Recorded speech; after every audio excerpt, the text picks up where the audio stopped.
Bonjour à tous et bienvenue à ce nouveau Good Morning Market. Nous sommes le jeudi 19 mars 2020 et nous sommes au lendemain encore une fois d'une séance historique, notamment aux États-Unis avec des indices américains qui vont terminer la session en net repli, mais légèrement au-dessus du point bas qui a été marqué, du creux qui a été marqué sur les indices américains. Dans ce contexte, le S&P 500 a clôturé en baisse de 5,18%. Le Dow Jones a perdu 6,3% et le Nasdaq s'est replié de 4,7%. Alors c'est assez exceptionnel ce que nous avons pu constater hier, notamment concernant le Dow Jones qui est passé sous la barre des 20 000 points officiellement hier. Donc voilà, voilà ce qui s'est passé concrètement depuis le début de cette crise sanitaire, si je puis dire. La clôture du Dow Jones était à 19 898 points en dessous de la barre des 20 000 points. Et d'une manière générale, des baisses ont pu être constatées également dans la région Asie-Pacifique. Mais tout d'abord, pour relativiser, voici le repli du Dow Jones. Donc le Dow Jones depuis 1900. Donc voici donc sur une échelle logarithmique, bien entendu, sur l'axe des ordonnées à droite pour permettre au graphique de tenir sur une seule page. Et voici d'un point de vue donc sur plus de 100 ans, l'évolution du Dow Jones et le repli que nous sommes en train de vivre actuellement. Je répète, c'est une échelle logarithmique. Alors donc le repli s'est poursuivi par la suite, on va parler de la BCE après. Donc le repli s'est poursuivi notamment dans la région Asie-Pacifique avec le Nikkei qui a chuté de 1,04%. En Australie, le S&P ASX 200 a baissé de 3,44%. Le Shanghai Composite se négocie à la baisse de 1%. Le Kospi coréen a atteint sa limite down, sa limite inférieure de négociation, les moins 8%, donc suspension des cotations. Et au début, les futurs DAX indiquaient un gap baissier de 1,5% environ à l'ouverture. Pour le CAC 40, les futurs nous indiquaient une ouverture en repli de 1,3%. Donc des gaps baissiers qui étaient attendus en Europe, mais intervention donc de la Banque centrale européenne, la Banque centrale européenne qui sort le bazooka, qui sort l'artillerie lourde en lançant un programme supplémentaire d'achat d'obligations à hauteur de 750 milliards d'euros et ce jusqu'à la fin d'année. Donc là concrètement, la Banque centrale européenne est en train de sortir l'artillerie lourde. Un peu plus tôt, la Réserve fédérale américaine avait annoncé un filet de sécurité pour le marché monétaire américain et donc c'était une intervention d'urgence, encore une fois. Ça permet de mettre à disposition des prêts aux institutions financières qui agissent, qui opèrent sur le marché monétaire. Donc des interventions qui se poursuivent. La Banque centrale européenne qui a sorti le bazooka, donc à hauteur de 750 milliards d'euros, je le répète. Mais effectivement, comme nous l'avons indiqué ce matin lors du duplex sur BFM Business, toutes les interventions ont un impact, mais qui n'est qu'éphémère sur le court terme. Les marchés font face à une incertitude croissante et les marchés détestent l'incertitude. Donc tant que nous serons dans un tel contexte, le repli des indices devrait se poursuivre et toutes les interventions n'auront qu'un effet positif éphémère sur les indices avant de renouer, avant de repartir en territoire négatif. Nous allons faire un point à présent sur le coronavirus. Il faut savoir que le nombre de cas de coronavirus confirmés est passé à plus de 219 000. Le nombre de décès s'élève à 8 970. La Nouvelle-Zélande et l'Australie ont décidé de fermer leurs frontières. La frontière entre les États-Unis et le Canada a également été fermée pour les voyages non essentiels. Et donc concrètement, près de 72 000 cas ont été confirmés en France, en Italie, en Espagne et en Allemagne réunis. Donc dans cette zone, France, Italie, Espagne, Allemagne, on dénombre actuellement 72 000 cas confirmés, c'est-à-dire environ un tiers du total. Alors autant vous dire que lorsque l'on annonçait la semaine dernière, encore une fois sur BFM Business, suite à la restriction de Donald Trump concernant les voyageurs européens, lorsque nous annoncions que l'Europe est la nouvelle zone à risque et le nouveau foyer de ce coronavirus, malheureusement, cela vient se confirmer aujourd'hui au fil des séances. Donc l'Europe qui est la nouvelle zone à risque d'un point de vue mondial avec 72 000 cas en France, en Italie, en Espagne et en Allemagne. Ces quatre pays réunis représentent à présent un tiers du total des infections au coronavirus. On a pris connaissance également de nouvelles interventions, notamment la RBA qui a ramené ses taux à 0,25%, ce qui représente le deuxième quart de point en mars, et donc en tout 0,5% seulement pour le mois de mars. On a pris connaissance également en Australie du taux de chômage qui est passé de 5,3% à 5,1% en février, lorsque l'on s'attendait encore une fois à 5,3%, donc un taux de chômage inchangé. On a pris connaissance également de l'inflation, de l'IPC japonais, en ralentissement, passant de 0,7% à 0,4% pour le mois de février. Donc l'indice de référence a atteint 0,6% en glissement annuel, et ce, conformément aux prévisions. Concernant le calendrier économique du jour, on attend encore une fois les données économiques se passe vraiment au second plan. On attend principalement les mesures de relance, les interventions des gouvernements et les banquiers centraux. On attend aujourd'hui la BNS et la Norges Bank pour leurs décisions concernant les taux. C'est attendu pour aujourd'hui. En revanche, il y aura un chiffre en provenance des États-Unis qui pourrait prendre de l'importance aujourd'hui, tout simplement les demandes d'allocation de chômage. Il faut noter que les demandes d'allocation de chômage ont été négligées par les marchés pendant un certain temps, ce qui est tout à fait normal. Mais les données qui vont être publiées aujourd'hui vont certainement attirer à nouveau l'attention des investisseurs. Pourquoi? Car il y a des fermetures d'usines, et il y a maintes perturbations concernant le coronavirus, et cela pourrait se retrouver dans ces données, les données notamment relatives aux demandes d'indemnisation de la part des travailleurs. Et pour le moment, le marché s'attend à une lecture à hauteur de 218 000. Donc voilà, grosso modo, pour l'actualité économique et financière. À noter également, on parle depuis le début des conséquences ici sur les différents secteurs. On a parlé des conséquences sur le secteur aérien, on a parlé des conséquences sur les hôtels et restaurants, et sur les resorts et les croisières. Donc ça continue de peser lourdement sur ces différents secteurs aujourd'hui. Encore une fois, on peut le voir notamment sur les hôtels et resorts et les croisières, les lignes de croisière. Ça représente cela, et matérialisé par cette ligne en rose. Le repli ne cesse de se poursuivre, mais également pour les transporteurs aériens, on peut le voir ici, ce repli considérable. Alors veuillez excuser la gêne sonore, je suis en télétravail, donc très difficile de gérer un Good Morning Market en même temps. Veuillez m'excuser pour cela. Alors on va passer à présent sans plus tarder sur la plateforme X-Station 5 en vue d'effectuer notre revue de marché. On va également parler pétrole. Il faut savoir que sur le pétrole, il y a eu beaucoup de mouvements hier, le repli s'est poursuivi, et cela fait suite notamment à l'annonce de Goldman Sachs. Alors Goldman Sachs nous a annoncé une baisse, à réajuster la baisse attendue de la demande mondiale de pétrole. On a dû, et donc cela fait suite aux différentes mesures de confinement. Donc ces mesures de confinement ont beaucoup de conséquences. On a parlé d'ailleurs en live trading hier des conséquences sur le chômage partiel, et donc sur les individus, et ça c'est extrêmement grave. Il y a les autres conséquences également, et cela va entraîner donc, selon Goldman Sachs, ces mesures de confinement global, une baisse de la demande à hauteur de 8 à 9 millions de barils par jour d'ici la fin du mois de mars, et 1,1 million de barils par jour globalement en 2020. Donc cela a pesé lourdement sur les pétroles. On peut le voir ici, le WTI et le Brent se sont repliés massivement pour aller marquer un point bas ici pour le WTI. Le Brent, lui, était un peu plus dans la retenue, mais séance historique encore une fois pour le WTI, et cela sera certainement le coup de grâce pour le secteur du gaz de schiste aux États-Unis. Et dans ce contexte-là, un sénateur américain a très rapidement écrit une lettre à Donald Trump en vue de l'inciter, pour l'exhorter de mettre en place un embargo sur le pétrole saoudien, le pétrole russe, mais d'une manière générale, le pétrole en provenance des pays membres de l'OPEP et de la Russie également. Et donc peut-être on pourra assister à la réaction des États-Unis. On en a parlé hier. S'il y a une escalade des tensions, cela viendra des pétroles très certainement, surtout que le secteur du gaz de schiste aux États-Unis est frappé de plein fouet. Le Texas en dépend, plus particulièrement le Texas de l'Ouest. Et donc visiblement la situation pourrait s'envenimer, et c'est ce que l'on pourrait constater lors des séances à venir, avec un WTI qui a marqué un point bas de plus de 18 ans. Donc le WTI qui a perdu 24,42% aux alentours des 20,37 $ hier.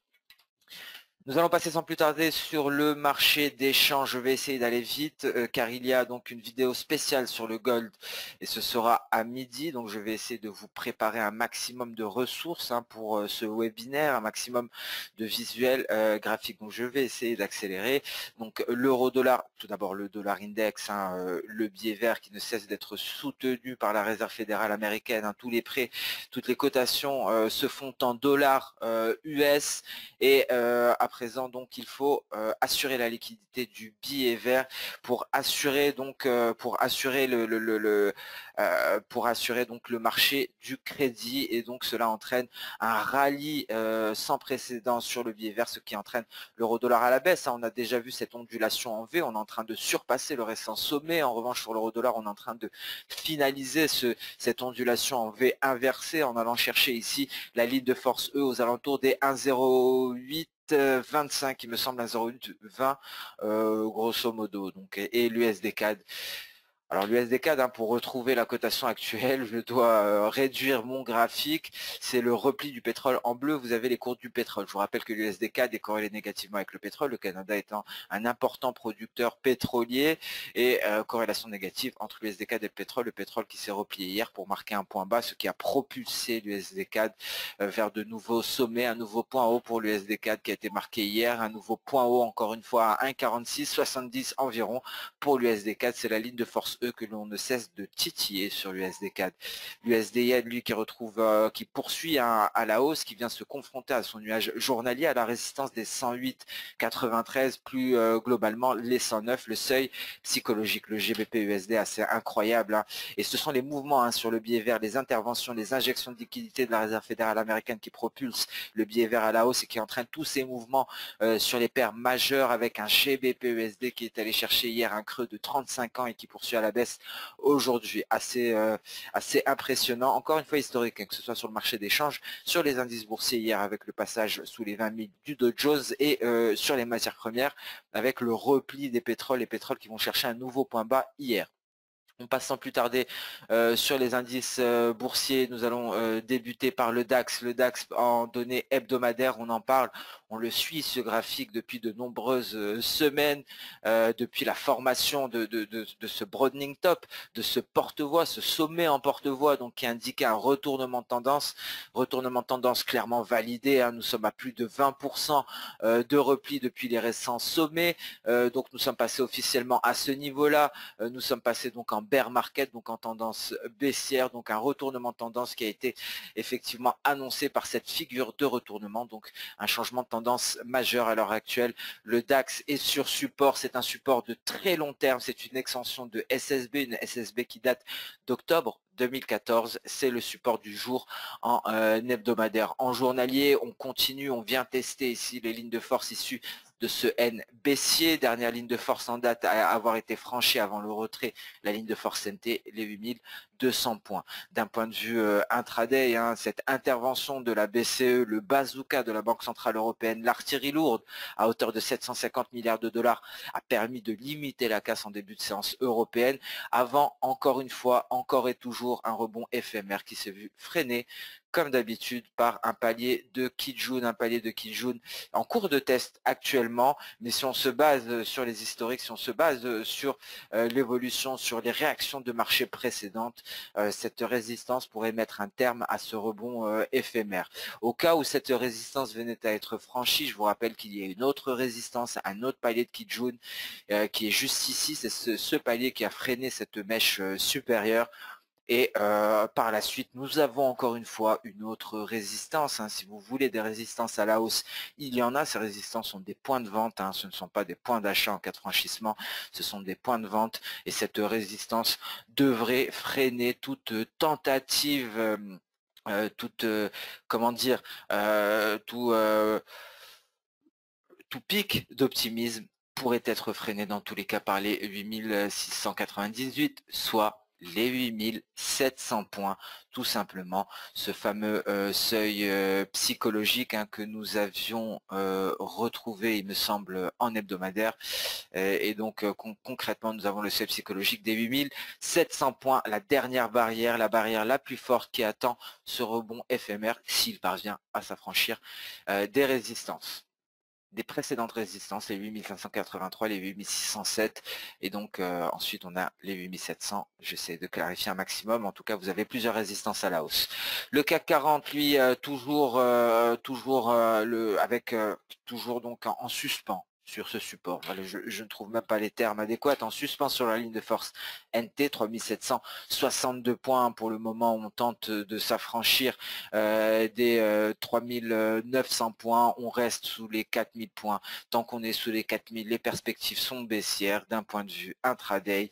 Les niveaux semblent évidents. Là, on fait face encore une fois à un palier de Kijun, 3900 points. Si on arrive à aller plus loin, on a cette ligne de force NT et nous avons en renfort une zone de résistance qui est déterminée par le seuil psychologique des 4000 points et les 4022 points ici, ce palier de SSB, mais également un palier donc de Kijun et visiblement un rebond éphémère qui pourrait prendre fin à ce niveau-là si le CAC 40 arrive jusque là, car avant cela, encore une fois, il y a plusieurs résistances. Et d'un point de vue mensuel, le S&P 500 est venu tester le bas de nuage en s'affranchissant de la ligne de force V, un repli qui devrait se poursuivre. On attend avec impatience la sortie par le bas du nuage en données mensuelles. Le S&P 500 en données journalières est toujours en train de tester cette ligne de force E, les 2399-2400 points. Oublions la précision chirurgicale, 2400 points, c'est vraiment le seuil psychologique qui tient le S&P 500, le S&P 500 qui est sous perfusion à l'image des autres indices américains, qui vient chercher des points bas très fréquemment avant de se retirer pour se replacer sur cette ligne de force E qui est issue de ce N baissier, qui a débuté, qui a commencé à se développer au franchissement de cette Kijun, un franchissement qui s'est opéré par un gap breakaway, un gap qui nous permet de nous téléporter de l'autre côté d'un support sans avoir à s'y attaquer. Donc également même topo bien entendu pour le Nasdaq qui vient tester ici un support, la ligne de force E 7058 points, et hier le Dow Jones avait clairement rendez-vous avec l'histoire, le Dow Jones qui est passé sous la barre des 20 000 points officiellement hier, et ça sera notre résistance. Aujourd'hui, une résistance qu'on est d'ores et déjà venu chercher, hein, ce sont les interventions de la Réserve fédérale américaine et de la BCE qui ont permis cela, mais qui sont insuffisants, mais nécessaires, mais insuffisants pour le Dow Jones pour le replacer au-dessus des 20 000 points. Et donc le Dow Jones qui allait marquer un point bas hier, le Dow Jones qui avait brièvement tenté le franchissement des 20 000 points le 17 mars suite à l'ouverture américaine, suite à l'ouverture de Wall Street avant de se rétracter pour repartir à la hausse. Mais là, c'est chose faite, le Dow Jones est en dessous des 20 000 points. Et donc au cas où celui-ci parviendrait hein, à le franchir, ce qui est très peu probable, mais encore une fois, vu les interventions qui s'enchaînent, il faut garder tous les scénarios en tête. Si les 20 000 venaient à être franchis, il y a une résistance 600 points plus haut, les 20 605, et c'est la ligne de force NT, et c'est un palier de Kijun, et c'est le bas de notre nuage intraday. Donc voilà le Dow Jones qui avait rendez-vous avec l'histoire hier, et donc qui est revenu tester les 20 000 points aujourd'hui. On passe sans plus tarder sur les marchés des matières premières, sur l'or très rapidement, l'or en données hebdomadaires, on va se focaliser là-dessus à partir de midi pour une émission spéciale, un webinaire spécial sur l'or, l'or en données hebdomadaire qui s'est rapproché de son nuage, mais plus précisément qui est allé chercher ce support, les 1450 $.